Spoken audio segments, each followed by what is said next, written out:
Hogang Iman Santoso lahir di Pekalongan, Jawa Tengah pada tanggal 14 Oktober 1921. Terlahir dengan berdarah ningrat yang berasal dari keluarga Abn Tenar. Ayah Hugeng bernama Sukaryo Hatmojo merupakan jaksa di Pekalongan.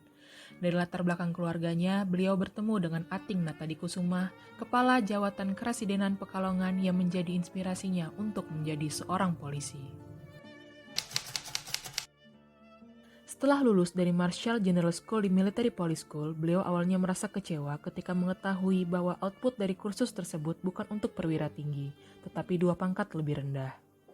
Beliau pun ragu untuk melanjutkan karirnya sebagai polisi. Namun Sumarto, pelatih beliau, mendaftarkan Hugeng ke kursus perwira polisi di Sukabumi. Di kursus tersebut, Hugeng dikunjungi Komandor M. Nazir yang kemudian menjadi Kepala Staf Angkatan Laut Pertama. Hugeng pun menerima tawaran tersebut, namun tidak lama beliau mengundurkan diri. Hugeng mengundurkan diri sebagai perwira Angkatan Laut untuk mengejar impian masa kecilnya menjadi seorang perwira polisi setelah menikah.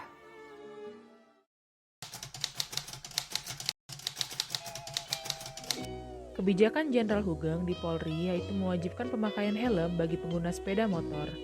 Berbekal kebiasaan beliau terjun ke lapangan langsung dan melihat realita tingginya angka kematian akibat kecelakaan sehingga beliau telah menerapkan berorientasi pelayanan untuk kepentingan masyarakat. Selain itu, sebagai pemimpin tertinggi di kepolisian, sosok Jenderal Hugeng dinilai sejumlah kalangan mampu merepresentasikan seorang polisi yang dekat dengan masyarakat. Salah satunya melalui keaktifan beliau bernyanyi dengan grupnya dilengkapi dengan seragam lengkap dinilai mampu menghilangkan stigma seram dari kepolisian yang selama ini tertanam di masyarakat. Pada tahun 1956, Hugeng diangkat menjadi Kepala Bagian Reserse Kriminal Sumatera Utara. Tempat penugasan Hugeng pada saat itu terkenal dengan wilayah yang kental dengan korupsi, penyeludupan, dan perjudian. Sosok beliau yang tidak gampang disogok merupakan sebuah antitesis dari pemerintahan era rezim Soeharto kala itu. Hugeng selalu menolak segala gratifikasi, contohnya rumah dinas yang dilengkapi dengan perabotan yang mewah yang disuguhkan oleh para mafia. Hugeng pun memilih untuk tinggal di hotel sampai perabotan isi rumah dinasnya tersebut diambil kembali. Fakta karakter kejujuran Jenderal Hugeng dapat dilihat ketika dia menangani kasus penyeludupan mobil mewah yang merupakan kasus terkenal pada tahun 1968-1972. Penyeludupan mobil mewah ini menyebabkan kerugian negara yang sangat besar. Kegiatan penyeludupan mobil mewah ini berhasil dibongkar oleh Hugeng yang mengakibatkan beliau tidak disukai dan dipecat dari Kapolri karena berusaha menggali lebih dalam kasus penyeludupan mobil mewah ini. Jenderal Hugeng merupakan sosok polisi yang mengedepankan kompetensi dengan mengedepankan kualitas dalam menjalankan tugas.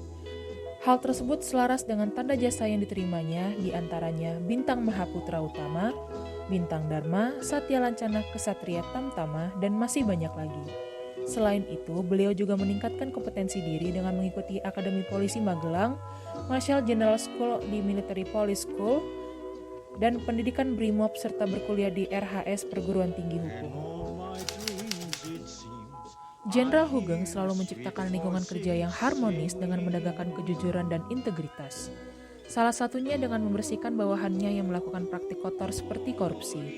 Selain itu, beliau selalu memastikan bawahannya bekerja dengan baik dengan menyapa bawahannya ketika melintas dan memastikan pekerjaan dilaksanakan dengan baik di sana.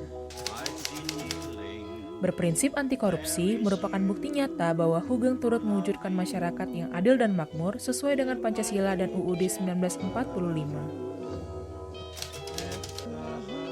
Jenderal Hugeng pernah ditempatkan di berbagai wilayah di Indonesia mulai dari Jakarta, Jogja, hingga Medan dan semua tugas yang diberikan berhasil diselesaikan. Beliau juga berhasil membenahi struktur organisasi pada beberapa bidang di Mabes Polri dengan hasil yang lebih dinamis dan komunikatif. Jenderal Hugeng menerima tawaran untuk bergabung dengan Angkatan Laut dan membantu merumuskan landasan dasar kepolisian militer yang pada mulanya bernama Satuan Penyelidik Militer Laut Khusus.